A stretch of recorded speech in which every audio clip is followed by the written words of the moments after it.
SNL, a look back at Saturday Night Live with your hosts, Matt and Keith. Brought to you by Lion's Den Audio Theater.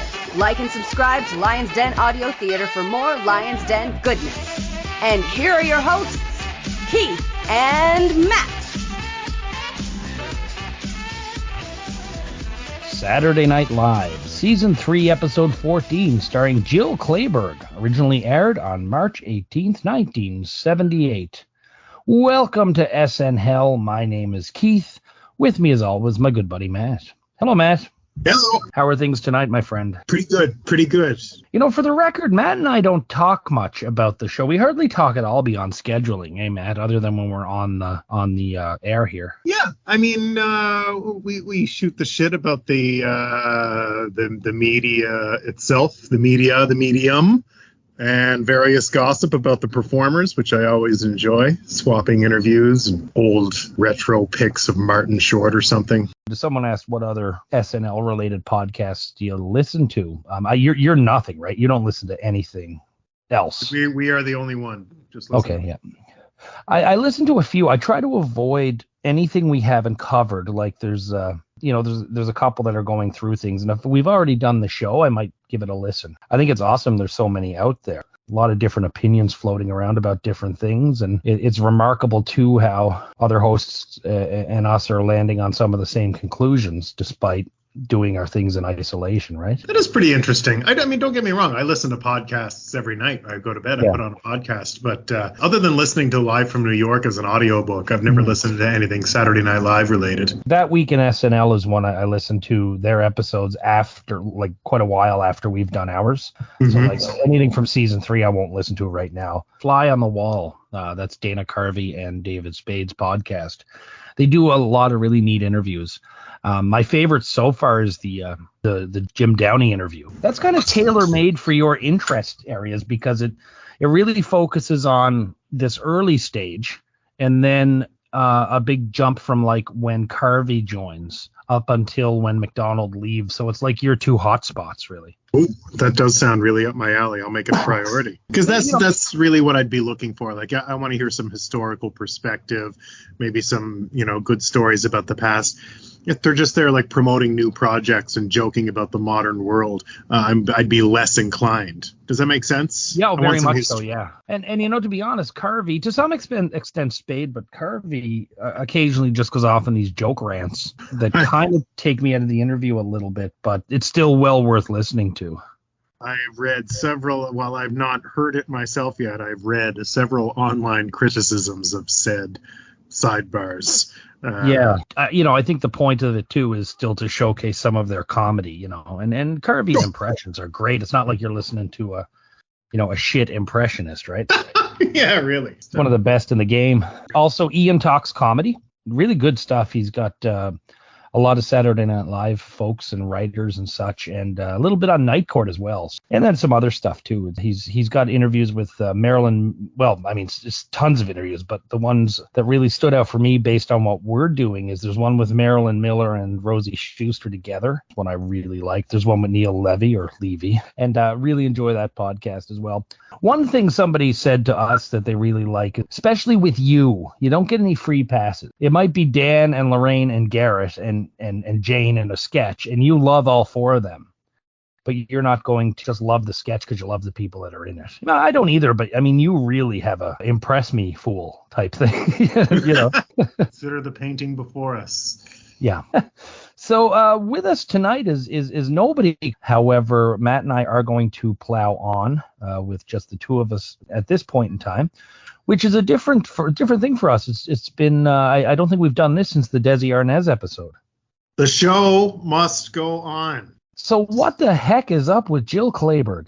Since her last appearance, she'd appeared in some successful projects: Silver Streak with Gene Wilder and Richard Pryor, Semi-Tough with Burt Reynolds, and she'd released a film earlier in March called An Unmarried Woman that would go on to really propel her to A-list, and she'd get like an Oscar nomination, Golden Globe nomination.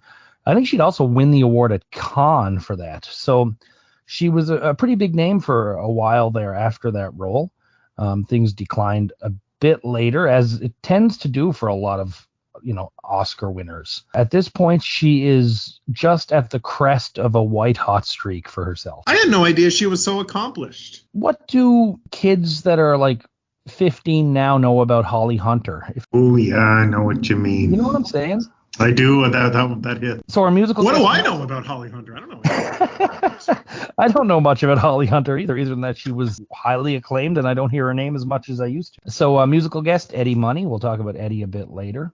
Two little notes. One thing I keep meaning to mention, it keeps finding its way off my notes, is this year Belushi is not a writer on the show. I know that's not worth much beyond just a trivia thing, because he's certainly still contributing to the sketches. Animal House comes out like later this year, right? Yes. Yeah. Have you ever heard of the movie American Hot Wax? Yes, I have heard of it. I have not seen it. It's the story of Alan Freed.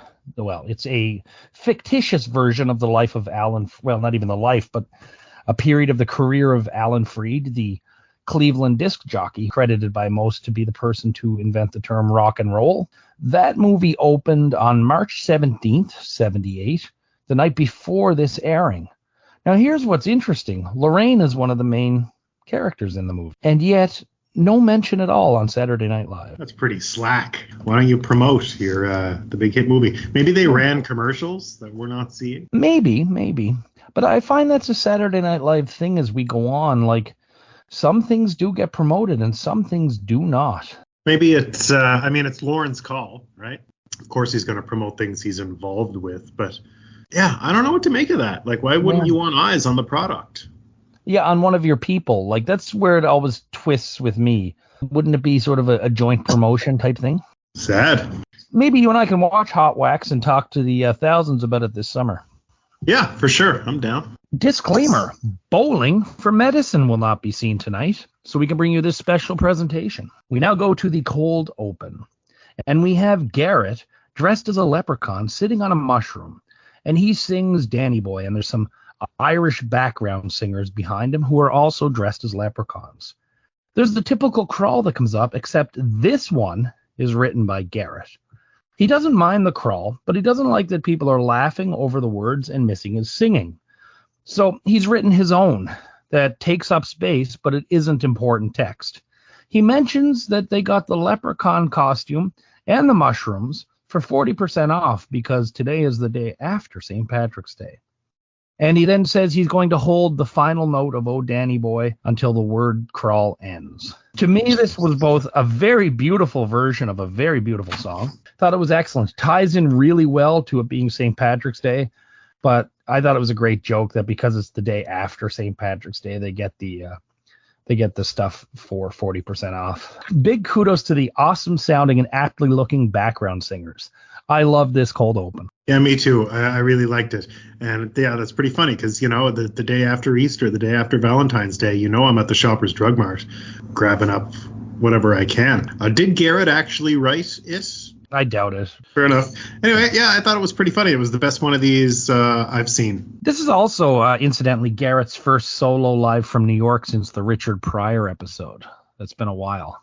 It has been a while. He had it coming. He deserves it. Monologue. Jill Clayburgh comes down to just a huge response. You can tell she's more than just somebody they dug up for the week based on the response. She mentions that when she saw the repeat of her last show, she wasn't happy with her monologue because she didn't prepare it as well as she could have. And she confesses that she didn't learn her lesson because this time she didn't work on it either. So she said if they ever have her back, she'll do it then. They never have her back, so I get what they were going for. It didn't work for me, though. It was short, though. I'll give it that. Yeah, I got to give it something. At least write something for her, though. Don't send her out there in that awful floppy blue sweater that she looked terrible in. And also, maybe I just don't remember properly, but she looks 15 years older to me than I remember her looking the first time. But yeah, there was nothing here. There was no jokes. They were just like, make a joke about the fact that you don't have anything prepared. I don't know. Write something for your person this week. What are you doing? We now see a rerun. It's the Royal Deluxe II, and this is re-aired from the first episode of this season, Steve Martin and Jackson Brown. It's the one where the rabbi circumcises the baby in the back of the car to show how smooth the ride is. If I recall, I really enjoyed this. You didn't so much, but this one's a classic that I used to see on all the greatest hits reel. What you think this time around? I pretty much feel the same. It's so long, and it's just the same joke the whole time. We're now off to the Olympia Cafe. A phone order comes in for, cheeseburger, chips, and Pepsi. Laraine is there trying to train Jill. Garrett, who plays a patron, mentions to Pete, played by John Belushi, that there's a new waitress, and John says she won't be staying long because she'll eventually be wanting money. Pete slips out for a minute. Laraine and Jill watch the cash register. Jane comes in as a local and asks Bill, who, as we know, cannot speak English very well, if she can hang a poster for a benefit in the window. Now, Pete enters. He'll only let Jane hang the poster if she buys something. They do the whole cheeseburger, or actually cheeseburger thing. And Pete also tries to teach Jill how to say cheeseburger. Jill gets frustrated and tries to storm out. Jane tries to calm her down and asks for a glass of water. Pete says no water, Pepsi. The audience wasn't digging this thing, and this was, not the greatest Olympia Cafe, but I was wondering how much the background music, there was a bouzouki playing in the background, and this might be all Python influenced here, but I was wondering how much the bouzouki was throwing the audience off. I don't remember them using that before, but it seems like partway through the sketch, the music got quieter and the audience really started to get back into it. I don't know if it was distracting or whatever. Still good. I enjoyed this. This is not what the previous Olympia Cafe has been, and there'll be later ones that are better than this. I certainly liked it more the last time as well. I got a laugh. I wrote down in my notes, imagine workers wanting money. That's crazy. Dan and Bill I find really good in their roles, but I really thought there was kind of a snail's pace to it. It was well produced. I did like it. Felt for a minute or two there. It felt very slice of life, 70s New York. For a minute or two there, I was really into it, and I thought it was really cool, despite not being particularly funny, except when he said, "Okay, T." And that got a really good laugh out of me. I find these hard. Like I've seen a few of these over the years, and I've watched ahead. I find these hard to not like, even when they're not laugh riots. Yeah, everybody's into them. I didn't even realize, Jill Clayburgh really is good at disappearing into these little roles that they give her on the sketches. They're not afraid to use her in these, which I think speaks to their trust in her. Yeah, she has the chops, for sure. Our next one is Sybil 3, I think they're calling it.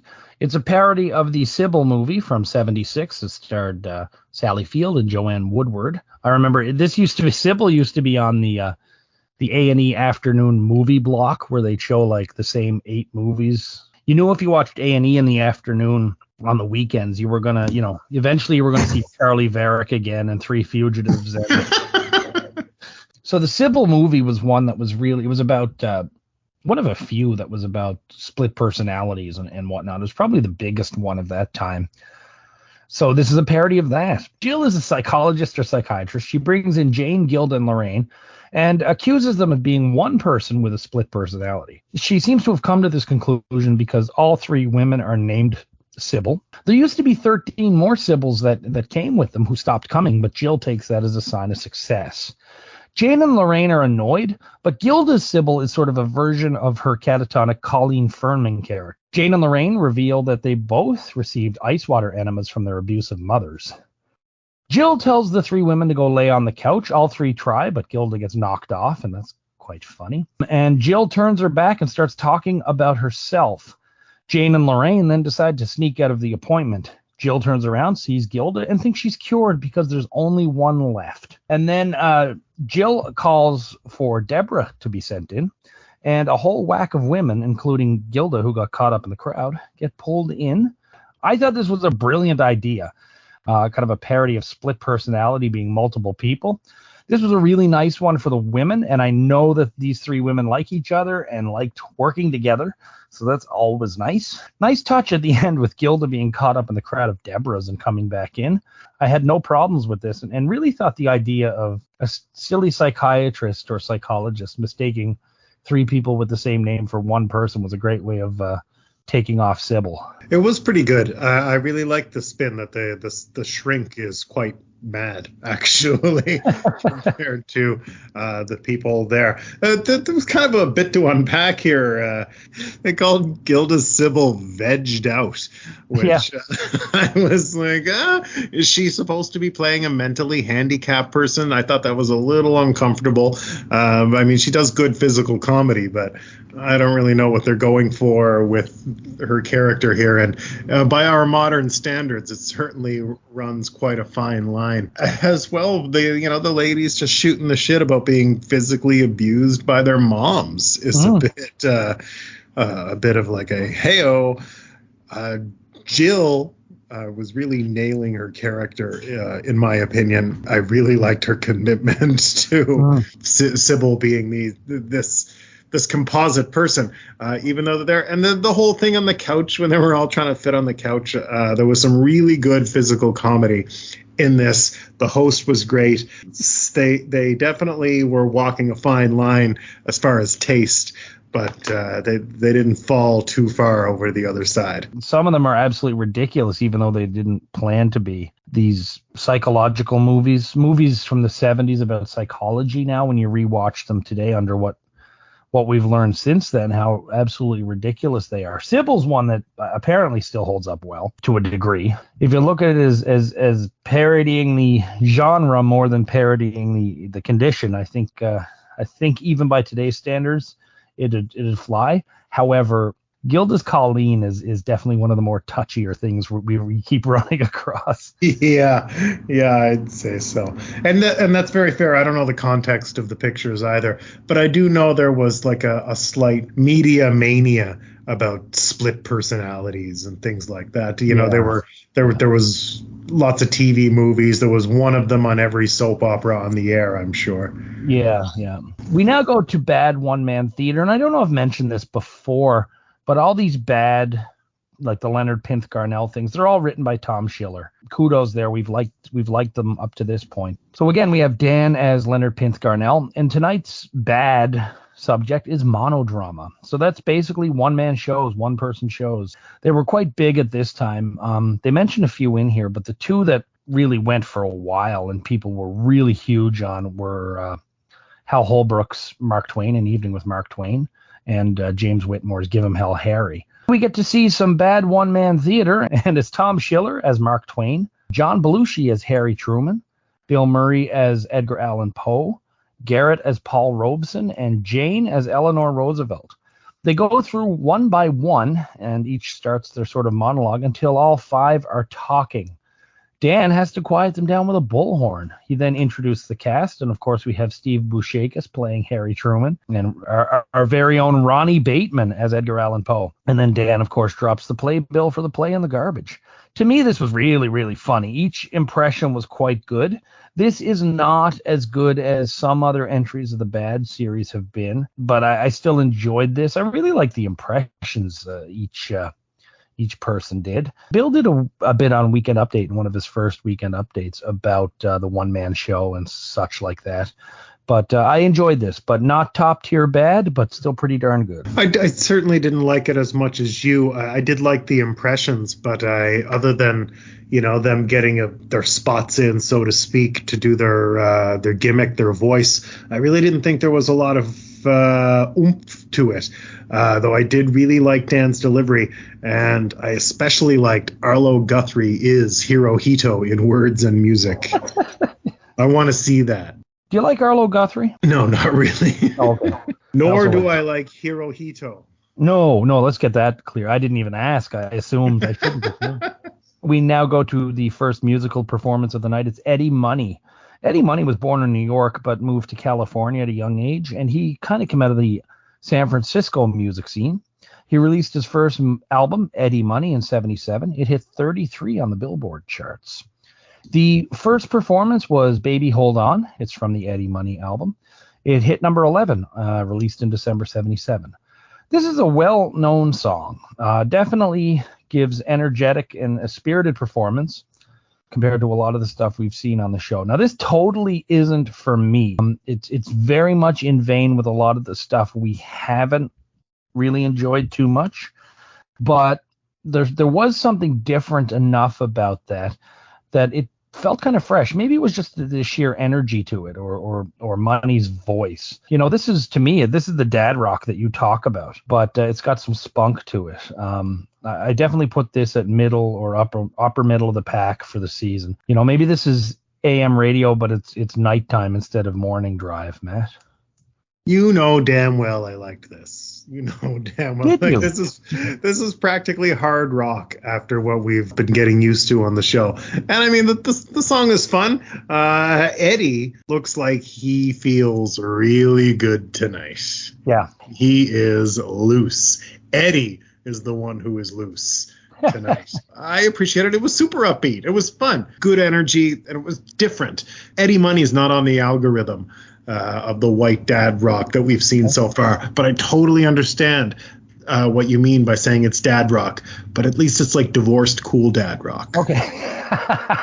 But you know, something else that came to me, like, we're talking about dad rock, okay? The dads we talk about as dad rocks that listen to this, we're in their 20s at that point. It's a genre unto itself. We now go to a commercial that I forgot even existed. I don't remember ever seeing it before, but I have seen this episode before, so I don't know, maybe it was cut. This is Nutrafix, and it's America's fastest instant breakfast. Jane plays a mother who says her family struggled to find a quick and nutritious instant breakfast. Flakes, shakes, powders, and bars didn't work. She found Nutrafix, which is an injectable breakfast that comes in 5 flavors. It includes amphetamines for that extra boost. So Laraine and John come in as the children, and Dan comes in as the dad. And they all get shots in the glute.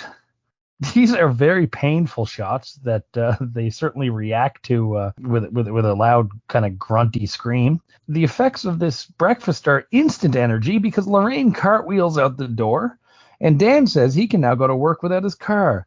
Jane, left alone, takes a bunch of shots herself. I loved this. I laughed my head off through the whole thing. I'm surprised it hasn't actually hit the market yet in real life. Yeah, what an interesting product. I thought Jane's great as the modern woman in these commercials. The modern go-getter, I shouldn't say go-getter, but you know what I mean. The modern woman in 1978. I thought it was hilarious that it seemed like it had to be in the ass until she was finishing herself off later. How did she taste it when she got a shot in her ass? Whatever. I wrote, why is it a rush and it hurts for a minute? It was pretty wild. The breakfast you bang. That's a pretty edgy sketch. That's good late night TV. Is this sketch like infinitely funnier because the shot hurts? Yeah. I think it's important that it does a bit. Yeah, I was watching it, and the grunt yell thing made all the difference in the world. Sort of brought it from, like, you know, a very good thing to an excellent thing for me. Just the fact that it hurt them. We now have a Chiron, and this person gets by on looks alone. We're now off to Weekend Update, and this is brought to us by Solomon X, a sleeping pill for wise Jewish kings. And what better way to start off Weekend Update than with a Roman Polanski joke? It's a picture of somebody kissing a little girl. Just a few things I picked up. Fillies might not be allowed to run in the Kentucky Derby, but they will be allowed to come in the stadium and make coffee for the male horses. There's a funny joke in there about a horse with VD going clippity-clap. Laraine is in a mine with a federal mine inspector played by Al Franken. He talks about safety and says that he feels the mines are as safe as possible just as the mine caves in on them. Incidentally, this was a really neat set that was used for about 15 seconds. Billy Carter's Billy Beer isn't doing well, but the GOP has gone on to develop Donald Beer after Nixon's little brother. Jane reads a poem from China that is said to have Eastern wisdom, but it's just a dirty limerick. Rosanna does a bit about taxes, talks about getting dressed nice to meet an IRS agent, but her blouse stank. She talked about a smelly kid she knew in school. She grosses Jane out and tells a story about a rabbit that kind of ties everything together. This was the longest Rosanna Dana, but there were some laughs in there. This was not great, not horrible. Audience is all in, especially for Roseanne, who has quickly become a huge hit. Dan's contribution was almost nothing. He's not even at the desk at the end. Another substandard weekend update, I think. And I am tiring of Roseanne already. Yeah, it was a bit old for me, too. I'm always up for a good dig at Roman Polanski. And there was just the usual topical jokes. I thought the mine cutaway was the best joke they've had in a while. That was really funny. Dan sucks at this. Like, I don't know why they keep rolling him out there if he doesn't want to be there and he's not good at it. I hate the Nixon jokes. I'm really finished with them. I wish they'd go away. Fantasy Island joke with Ricardo Montalban. Was Fantasy Island on the air already? Was that a Fantasy Island joke? Okay. Yep. My mom's favorite was Rosanna, so I think she's a sentimental favorite. I do find the wig pretty comical. Like when I came out and saw its geometric shape, I got a laugh. But it's just relying on her delivery so much. I didn't really feel like the material was very strong. Like her disdain for Fernando was pretty funny. But once again, I was Jane Curtin in this sketch, exasperated and frustrated for the most part. And I wish they'd just give her Weekend Update back. Yeah. We now go to Blurry. John Belushi plays a sort of cowboy type. Jill plays his seatmate on a bus. And they're passing by the Grand Canyon, and Jill asks if he wants to look out. He doesn't look out at the Grand Canyon because it's just so blurry. John talks about all the fancy places he's been and all the beautiful things he's seen, but he's never been impressed because everything's way too blurry and all out of focus. He says he's never fallen in love with any woman except his wife, who is the most beautiful woman in the world, and he shows her a picture. It's a blurry picture. He even finds himself to be ill-defined and blurry. Jill suggests he go to an eye doctor, and she gives him her glasses to try on, and he's angry because everything is even more blurry, and he accuses her of making fun of him. He goes to move and asks he asks people on the bus if anyone's sitting next to them when they obviously are. He then goes back to Jill and asks if anybody's sitting next to her, and there's not because it was his seat. This was great. Really simple concept, nice and short. I thought Belushi was really good. And Jill, though it wasn't a big really part for her beyond line delivery, I thought she was fine. I really enjoyed this. This was a low-key, well-crafted piece, and it kind of had a Kids in the Hall vibe to me. Yeah, I agree. It was pretty cute. I mean, I wrote, it's easy to pick up on it early, like, oh, he just needs glasses. But he keeps delivering the lines so sincerely, like, women everywhere are all the same, all fuzzy looking and out of focus.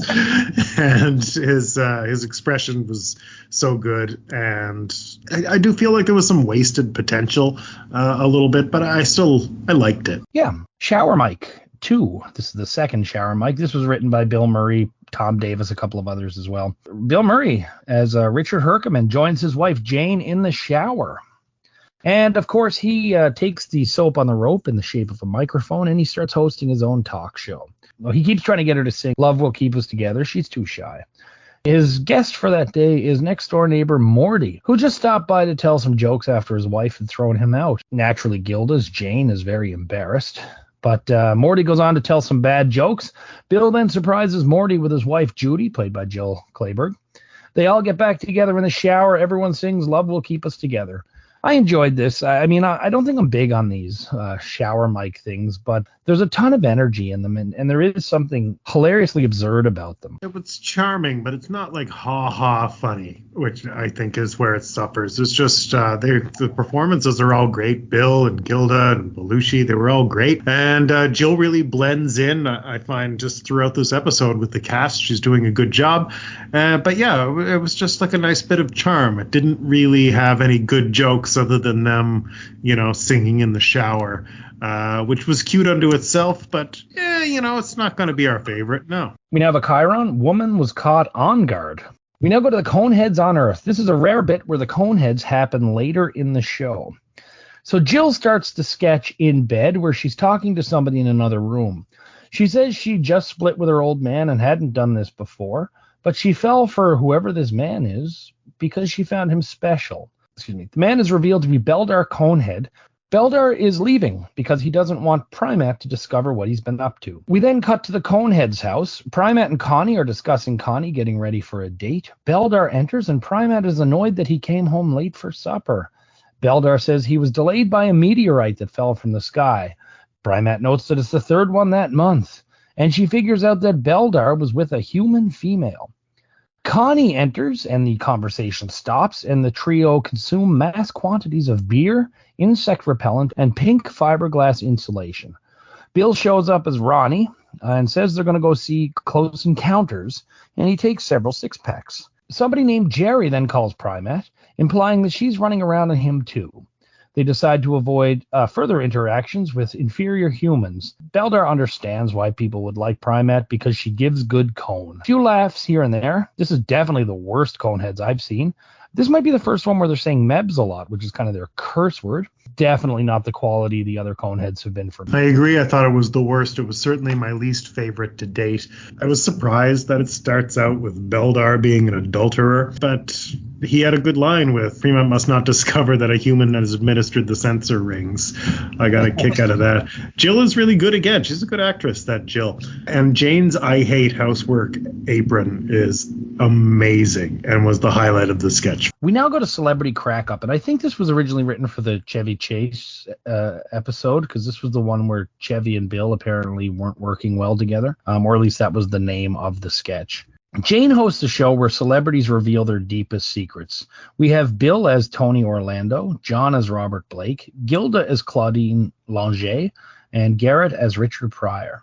So Tony Orlando has bipolar, and he's lost a lot of people that were close to him, or a lot of people he thought were close to him at least. The most recent death, of course, was Chaplin. Belushi talks about remembering Chaplin from his days as a little rascal. He does a bit about public being life and life being public, and time is money, and you can take that to the bank. Really Robert Blake-ish. I did enjoy that. Garrett as Richard Pryor talks about an incident where he kicked people out of his house and shot up their car. Claudine, after a few interjections, talks about just shooting someone in the stomach as a solution for problems. And Tony talks more about his manic depression. Claudine Langer's sketch from season 1, it was still the thing I found least tasteful on the show thus far. So that was a mark against it. Bill's costume was hilarious looking, and I thought he was instantly recognizable as Tony Orlando. Belushi was, in a strange way, only wearing a black T-shirt, but he was definitely had the Robert Blake vibes. There were a couple of micro expressions in there that definitely gave it off. Garrett's not an impersonator at all. Richard Pryor, again, not really a hard one to do, but Garrett wasn't even close. And Claudine Langer is basically Gilda with an accent. Here's my problem with this, and this is a real big problem I had with this. Again, this is making fun of people who were dealing with really serious issues. It was definitely kicking people while they were down. So we had like mental health, drug addiction, a murder, which may have been an accidental killing. These were really cheap shots, and I wasn't happy with this at all. The good parts of this sketch were so minute compared to the overall mean-spirited of this one. I really didn't like this. I didn't like it either. Don't get me wrong. Some of it was lost on me, certainly compared to you. But, I did right. I wasn't into the jokes. And I assume, you need to be able to relate a little more to the characters and their history/identity for some of this to really land. And I didn't really have a lot of, information about, I don't know what's going on with Tony Orlando. I don't know what's going on with Richard Pryor. I didn't even know who Gilda was doing. So this whole thing was just a swoosh for me. Chiron, this person's losing their fight for privacy. We then go to 2 Tickets to Paradise. This is probably Eddie Money's signature song. Much better music. Love the music performance here, but they did a 4-square camera thing with an overlay of Money in the center. Brought me right back to the local telethons of the mid-90s, and it was outdated then. I was waiting for a star swipe or something. They have effed around with the camera during musical acts before. I don't know if this is an artist request or just the guys in the booth saying, let's have some fun. Strangely, charmingly 70s as well. Yeah, I thought it was pretty good. I didn't know we were going to get to hear 2 Tickets to Paradise. I thought it came out a little later. And I got a real kick out of the production effects. They made me laugh because they were so painfully late 70s. And I thought they were hilarious and good for an act like this. It's just out here fun, having a good time. That bongo player really having a good time. Fun song, good energy, and I needed a change in the musical performances lately. I've been miserable, and this was right up my alley. Nice. I'm glad. I think you always get right to the point where you're ready to quit the podcast because of the music, and then something like this comes along and says, okay, this is why I'm doing it. It does feel like that, doesn't it? It's this year's Santana. 20 years till Annie Lennox type. A little check mark on the wall. Now we go to a song. It's Jill, accompanied by Cheryl Hardwick on piano. She recites a poem, sings a song, kind of a hybrid thing, about being overly agreeable to a guy and making concessions to a fella up to the point where he's doing things that just really piss her off, but she realizes she loves the guy just because he's around. Not particularly funny, extremely well performed, a nice spot, nice thing to do at the end. This is definitely the type of thing that was really popular and on the rise at that point, and it goes through bits and pieces where this sort of cabaret act will peak and then drop in popularity for a while. I enjoyed this, but it wasn't, Laugh Riot stuff. I thought she was good, and I did expect her to sing because she had done some music the last time, and certainly preferred this to her sea cruise from her first time around. Yeah, sure, she's got a pretty voice, but I didn't really see the point of this. It wasn't like she's just complaining about a dude who doesn't really sound like that bad of a dude. I thought it was blissfully short. It really seemed like filler to me. Like, they know she can sing, get her out there to sing a song, which she does just fine, but yeah, I wasn't into it. All right, so that we get to the good nights. Cast looks nice and friendly. I said this is a happy cast good night, and somebody throws an orange to Jill. I don't know if that was a cast member or if it just came from the audience. Yeah, here's an orange. Let's rate this show now. So our host, Jill Clayburgh, she's a different kind of host. She's not particularly funny, but she's excellent at, like you said, Matt, disappearing into these characters and certainly playing some degree of normal so everyone else can be crazy around her. For a lot of sketches, anyone could have done the part, but I don't think many of our hosts so far could have played it as well. Didn't like the monologue. I do think that hosts like this at times are refreshing to see on the show, and we definitely don't see as many today as we did over the years, where it's basically somebody here, like I said, to be the normal person or the straight person and let everyone just be wacky around them. I thought she's different, but I liked her. Yeah, I thought she did a really good job. She really, I always appreciate a host that disappears into the cast, and she did. She didn't do anything that was like super standout, but they used her as like a utility player in a bunch of sketches. I really appreciated her as the psychologist in that Sylvia sketch, and I thought she did quite well. The music, Eddie Money. When Eddie Money comes on the radio, I never turn it off, ever. But I've never gone looking for Eddie Money. I know I've said that about others before, but it's probably more true of Eddie Money than it has been of anyone else. The musical performances were good, high energy, and a nice change. Camera work in 2 Tickets of Paradise probably gave me my biggest laugh of the night. Definitely won't be in the top for me this year, but pretty darn good. I mean, the way we've been going, it might be in the top for me. Yeah. I did think it was good energy. It was such a breath of fresh air, good change of pace, upbeat music, people having a good time. Yeah, it was feel good on a Saturday night. Worst sketch of the night. Worst sketch of the night for me was, I mean, I don't even want to call it a sketch, but it was the worst thing they did was that very last one with Jill out there singing. Okay. For me, it was the celebrity Crackup. I found it long, meandering, and mean-spirited. Oh shit! I changed my answer. That was exceptionally bad, and it was way too long. And at the time I watched it, I was like, I don't fucking get this. But some recent revelations have revealed how quite mean-spirited it is. And no thanks. All right. And what was your best sketch of the night, Matt? It was the meal supplement toxin. Was it whatever? I just deleted my notes. I don't know what it's called. That was my favorite sketch of the night. Nutrafix. Sketch of the night. Nutrafix. I thought Jane was really good. Everybody was really good in it, and it was ridiculous and crazy. And my best of the night, I mean, yeah, Garrett singing at the beginning. I don't know. Apparently some people got annoyed with how much Garrett got to sing over the years. I don't know. I loved it. I laughed through the whole thing. And really, it's a beautiful song done beautifully well and still hilarious. So it's working for me. But Nutrafix, Blurry, and Sybil 2 or Sybil 3 were all up there as well. Star of the night, Matt? I guess I'm going to go with Jane Curtin. I thought she was great in Weekend Update. I thought she was great as the modern woman. Really recognized her tonight. And she did another First Lady, which was fun. Mm-hmm. I didn't really think there wasn't a particular standout for me tonight. So I had to do the math about whose performance I enjoyed the most versus how they were on the screen. And I always like her. She's always my favorite Conehead too. So yep, I also went with Jane for all the reasons you stated. So overall, like Jill Clayburgh's first episode. I don't think this is going to be a memorable one for us, but that also means it's not so terrible that it's on our memorable scale. The best for me, Garrett, Sybil, Nutrafix, they were really kind of devoid of like your stock characters or impressions. These were sort of all one-offs. We got a weak Coneheads, an average Olympia Cafe, and a shower mic that wasn't as good as the one I saw before. And it started to make me wonder if they're already starting to lay a little too heavily on the stock characters.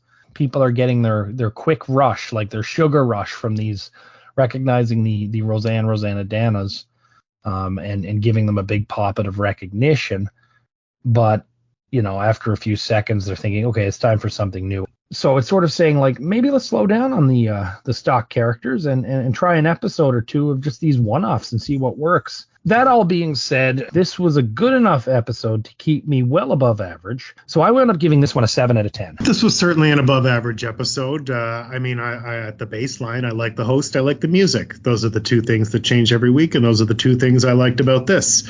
I do appreciate how Jill, that is, was used as a cast member. Eddie Money had good energy. Weekend Update was still pretty ho-hum. I'd rather Gilda do Roseanne Dana than friggin' that old lady again.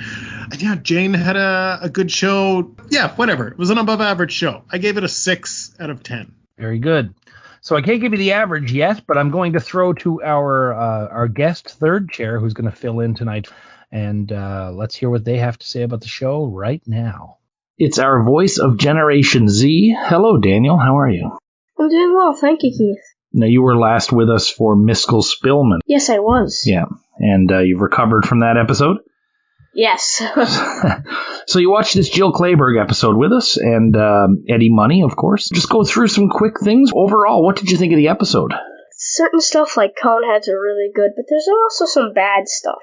All right, so let's rate the host. What did you think of Jill Clayburgh as a host? Jill Clayburgh was okay. Her monologue was terrible. Other than that, she was okay. Did you like Eddie Money? Eddie Money was really good, in my opinion. I liked the whole atmosphere of it. I might listen to him on my own time. The other act from that period of time was that you've covered is Elvis Costello. Yeah. Do you prefer one of the two, Eddie Money or Elvis Costello? I think I prefer Elvis Costello, but just by a tiny bit. So, Dan, what is the worst sketch of the night? This doesn't really count as a sketch, but the monologue. Monologue was literally an empty burger. Nothing was in it.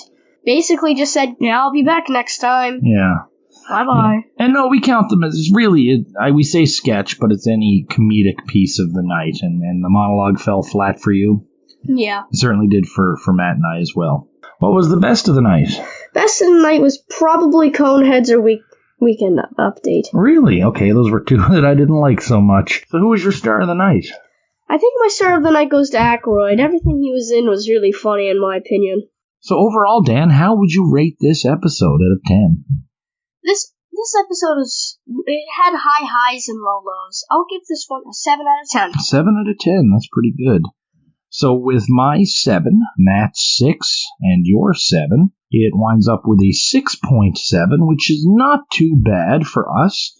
It falls just below the IMDb score of 6.8, so we're much closer to them than we usually are. The folks over at the IMDb rank this as the 18th episode out of 20, which is mighty low for me, and number 423 of all episodes to date. So that's awfully low. I really enjoyed this one, as did you and as did Matt, really. Yeah. Well, Dan, thank you very much for your time. We'll have you back again down the line. All right, thank you. And now back to Matt and me. Yeah, Matt, it's fun for the two of us to be together in this situation. I hope you're happy with the results that we've gotten from our mystery third chair. Always a pleasure, and I look forward to it. Matt, you know who's hosting next week? I do. Christopher Lee. And the musical guest? Oh, I forget. Meatloaf. Oh. How do you feel about that combination? Curious. I want to hear Paradise by the Dashboard Lights, and I'm not gonna, so I'm setting myself up for disappointment. And I also heard Christopher Lee was a dick about doing Dracula stuff. He wasn't. I have to clarify, because this has always been clarified by people who've said this. He wasn't a dick about it. He didn't want to do it. He made it clear that he just wasn't going to do Dracula. He was very polite and nice about it. Okay, of course he was. He's killed Nazis. But I'll let the episode stand on its own. I am looking forward to it. I do really like Christopher Lee. Where do you sit on Meatloaf? I don't care for Meatloaf. Oh, really? Okay. See, I'm a fan. Yeah, that's going to be interesting then. So Matt and I will be back in about a week, but until then, we'll be looking to buy 2 tickets to paradise here in SNL.